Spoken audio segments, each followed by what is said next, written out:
So, it's apparently terrible to tell millennials to save their money or invest their money these days. On Monday, news broke worldwide that an Australian real estate developer, Tim Gurner, had explained that one of the secrets to financial success was saving and investing rather than spending. Quote, "When I was buying my first home, I wasn't buying smashed avocado for $19 and 4 coffees at $4 each," Gurner explained. "We're at a point now where the expectations of younger people are very, very high. They want to eat out every day. They want to travel to Europe every year. I think until this generation realizes that the people that own homes today worked very, very hard for it, saved every dollar, did everything they could to get up the property ladder, they won't get ahead. You might have to buy an investment property first. You might have to share with mom or dad. You might have to buy with a friend. But you've got to get your foot in the door, and you've got to slowly get up the ladder." This was apparently a terrible thing to say. Never come between a millennial and her avocado toast.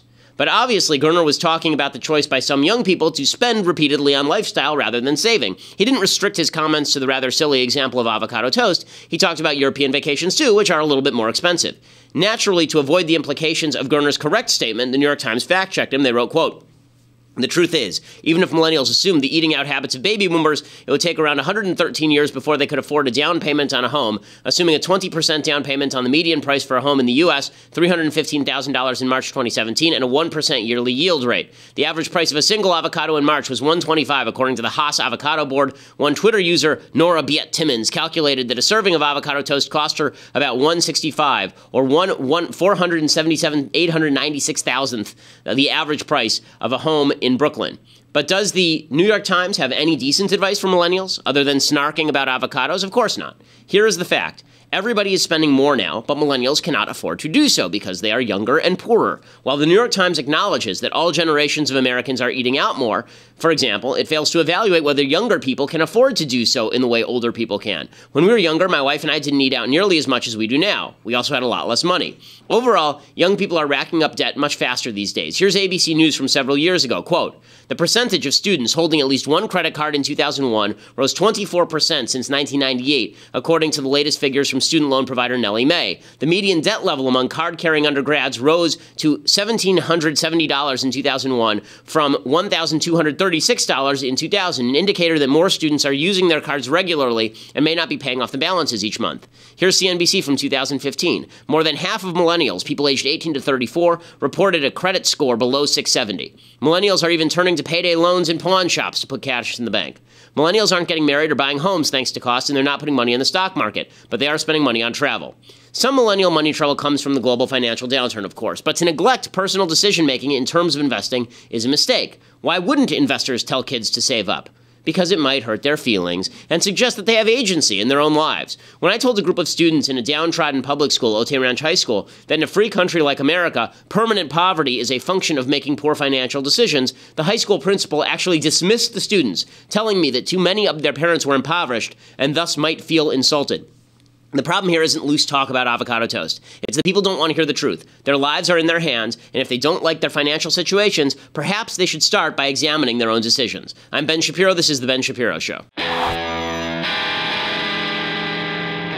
Alrighty, another day, another quasi-scandal. We will talk about two big stories, one from the right and one from the left, that everybody seems to be buying into and what is true and what is not. Before we do, I want to say thank you to our sponsors over at Boll and Branch. So, Boll and Branch sheets are the best sheets that you can buy on the market. They are fantastic. I bought Boll and Branch sheets on my own after I got my complimentary set, and the fact is that they are so good that I cannot sleep on any other sheets now. That's why I bought more sets of Boll and Branch sheets. They are so comfortable. They're basically made from the finest material.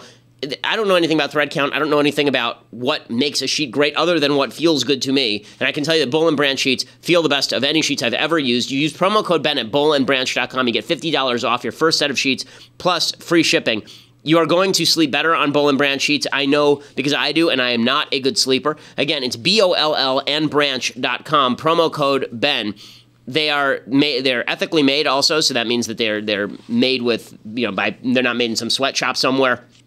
They are super duper comfortable, and they are much more affordable than you think. And when you think about the fact that you're going to be sleeping on these every night, you have to understand that a little bit of cost goes a long way. The kinds of sheets that they sell normally would retail for like $1,000. They are not $1,000. A couple $100 will get you a set of Boll and Branch sheets. $50 off your first set of sheets, plus free shipping when you go to bollandbranch.com and use that promo code Ben. It's 100% organic cotton, fantastic product. Bollandbranch.com, promo code Ben. Let them know that we sent you and get $50 off your first set of sheets, plus that free shipping. Okay, so the big story of the day, there are two big stories of the day, one from the right and one from the left, and I want to discuss them both in detail. I'm going to start with the one from the right because I think that there's more to talk about in the one from the left. That's the one that's leading all the newspapers. So the one from the right that is being pumped by Fox News, it's being pumped by Drudge, it's being pumped by Breitbart News today, is this story about a guy named Seth Rich. So Seth Rich was a former member of the DNC. He was a guy who worked at the DNC,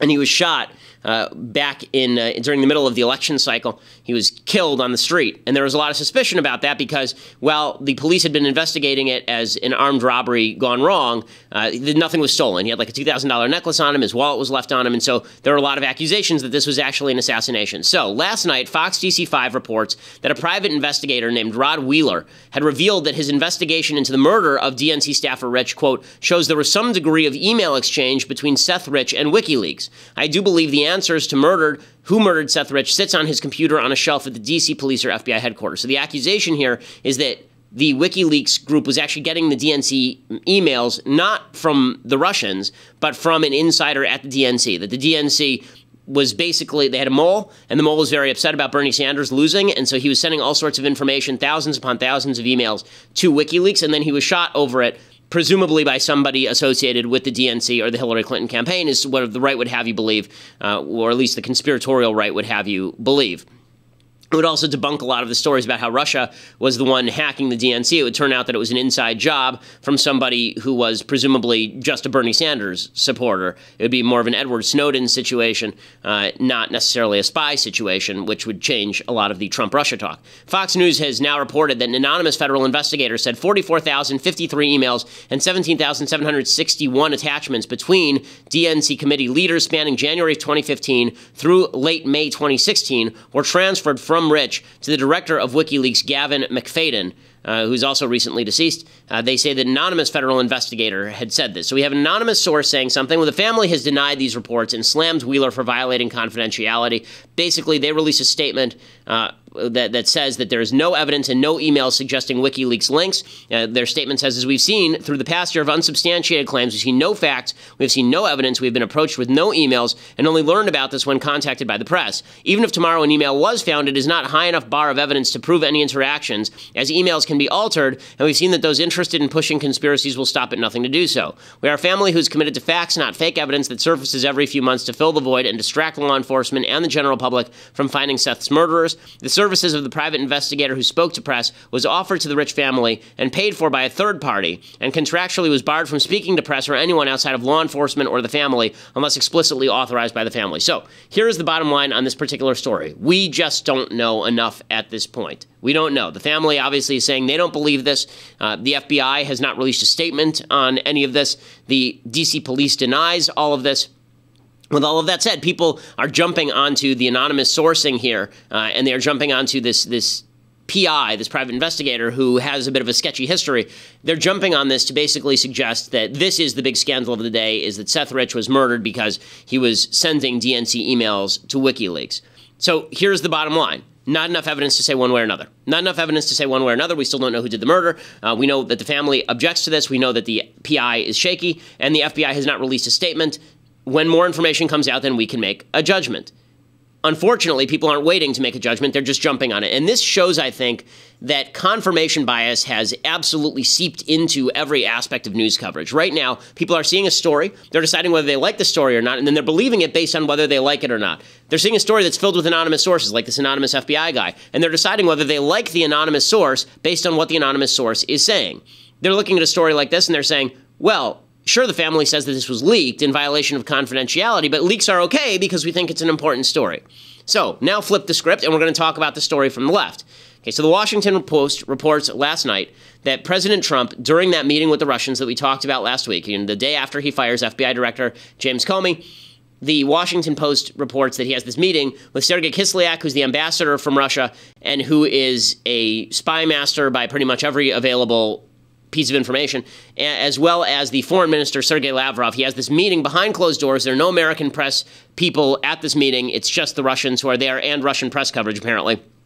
And according to the Washington Post, he revealed, quote, highly classified information to the Russian foreign minister and ambassador in a White House meeting last week, according to current and former U.S. officials who said Trump's disclosures jeopardized a critical source of intelligence on the Islamic State. The information the president relayed had been provided by a U.S. partner through an intelligence sharing arrangement considered so sensitive that details have been withheld from allies and tightly restricted even within the U.S. government, said officials. The partner had not given the United States permission to share the material with Russia, and officials said Trump's decision to do so endangers cooperation from an ally that has access to the inner workings of the Islamic State. After Trump's meeting, senior White House officials took steps to contain the damage, placing calls to the CIA and the National Security Agency. This is code word information, said a U.S. official familiar with the matter, using terminology that refers to one of the highest classification levels used by American spy agencies. The Washington Post, by the way, says that they have the information, but they're not going to print the information because it would be unsafe to print the information. They say the Post is withholding most plot details, including the name of the city that apparently Trump mentioned,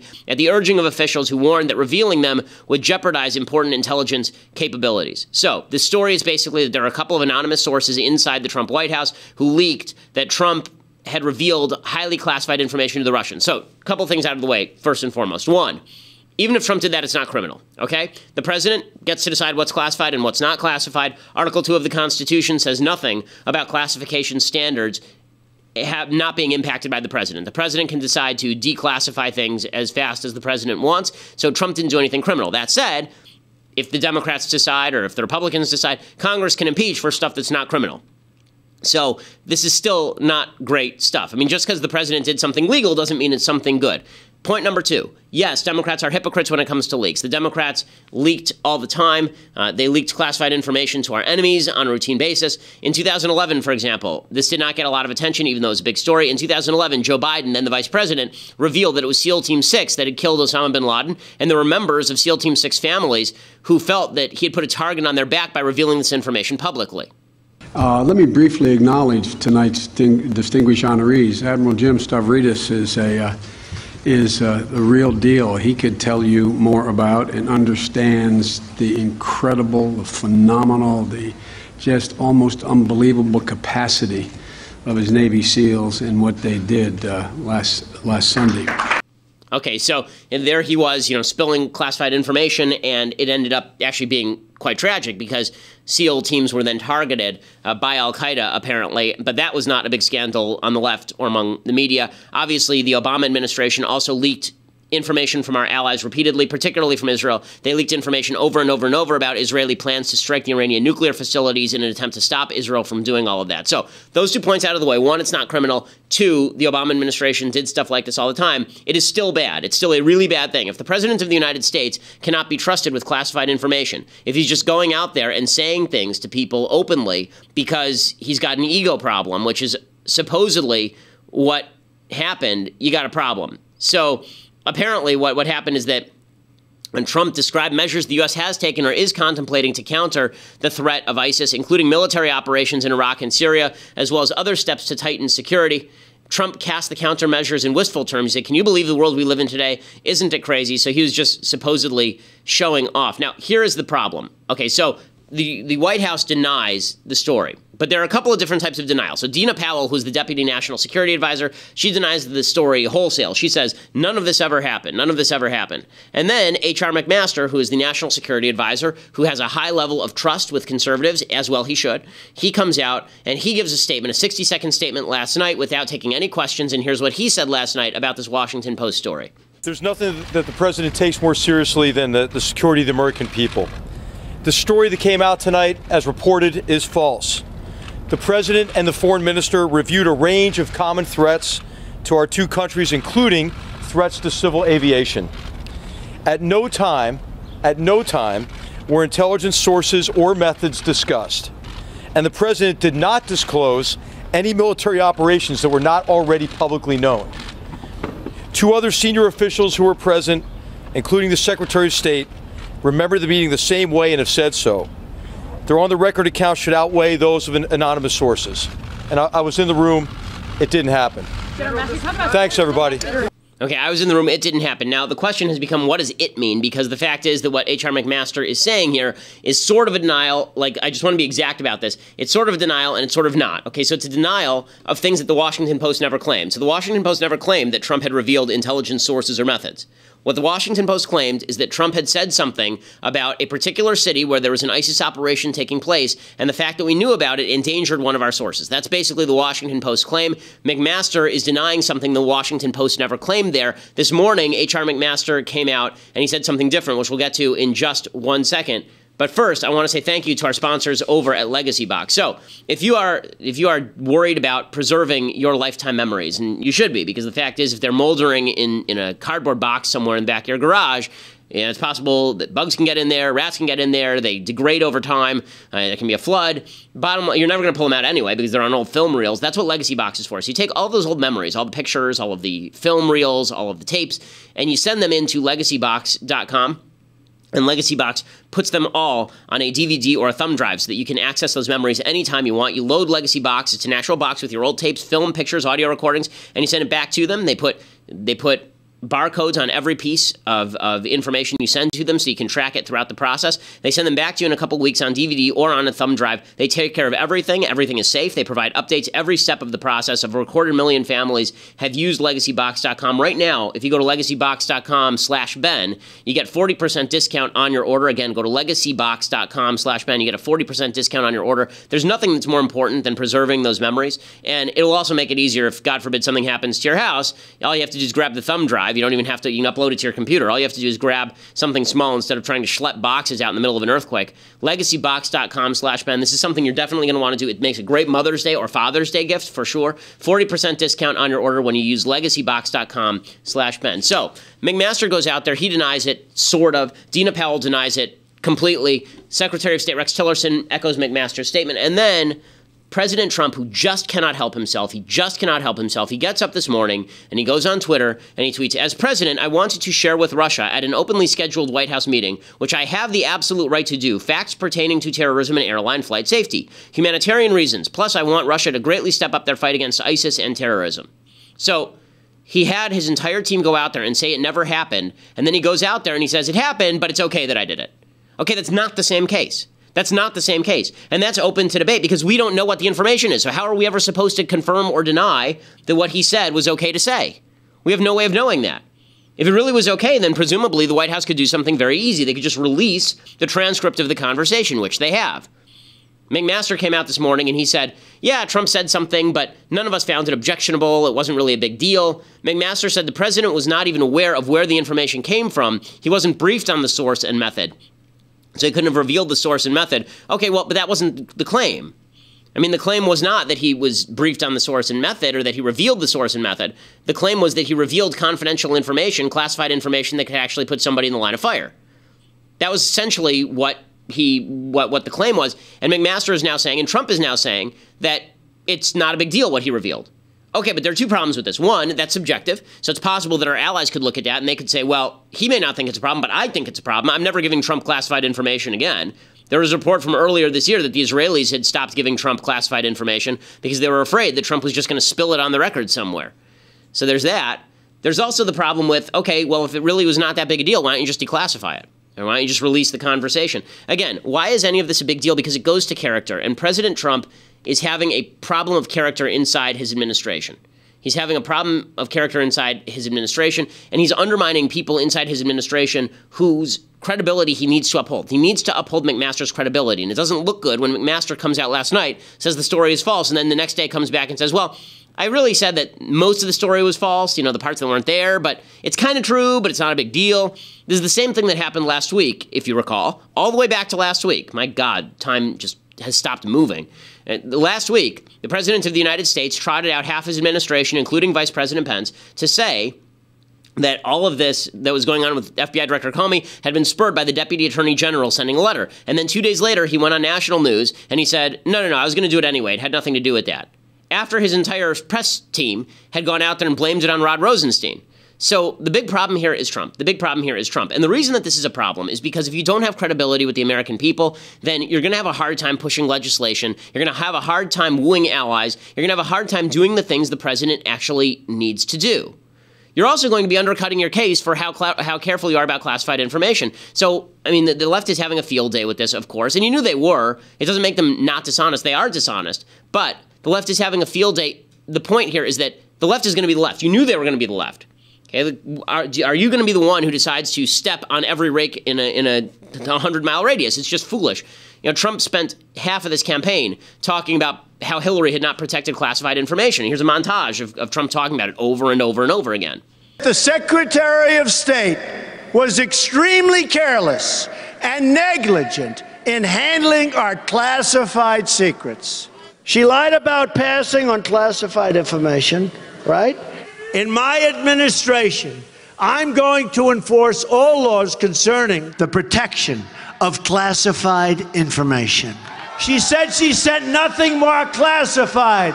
A total lie. We can't have someone in the Oval Office who doesn't understand the meaning of the word confidential or classified. Okay, again, you spend the entire campaign saying this, and then you undercut your own case because you can't stay off Twitter and because you can't keep your mouth shut. It's a problem of character, and that does have ramifications. Now, I could sit here and make everybody happy today by just bashing the left, and that's very easy to do. But here's the problem. The same people on the right who are buying the Seth Rich story, hook, line, and sinker, which we don't have verified yet, are saying this is all fake news now, even though Trump has already sort of confirmed it. And conversely, people on the left who are dismissing the Seth Rich stuff are immediately buying everything about this story before anything has sort of been confirmed. The confirmation bias in the news is extraordinarily strong. There's more information that the Washington Post story is true at this point because Trump has quasi-confirmed it and so has McMaster than there is that the Seth Rich story is true. But I would just like to point out the inconsistency that everybody seems to be suffering from in evaluating these stories. Anonymous sources are anonymous sources until there's confirmation. Leaks are bad. Leaks are really bad. But the leak is not actually the story, and you don't get to say that the leak is the big story if you spent the entire campaign saying that WikiLeaks was not the story, it was the content of the WikiLeaks that actually mattered. This is really not good stuff, but I want to talk a little bit more about how Trump can fix this, because it's actually really easy to fix if he would just listen and stop. It's easy to fix. And we'll talk about Democratic overreach, plus we have to deconstruct some culture. But for this, listen, guys, I wish every day I could come on here and talk about the great stuff Trump is doing, but he needs to do good things in order for me to talk about it. So again, I just hope and pray that he does. For the rest of the podcast, go over to dailywire.com. $8 a month gets you a subscription to Daily Wire. If you want an annual subscription, then you can get a free copy of The Arroyo, fictional film set on our southern border about a rancher trying to defend his land from drug cartels using his land as a thoroughfare. Really good movie. It's to get that annual subscription, or $8 a month gets you the normal subscription at dailywire.com. You can be part of the mailbag in a couple of days, and we'll answer all your questions. Or if you just want to listen later, head over to iTunes or SoundCloud and make sure you subscribe and download and leave us a review. We always appreciate it. We are the #1 conservative podcast in America.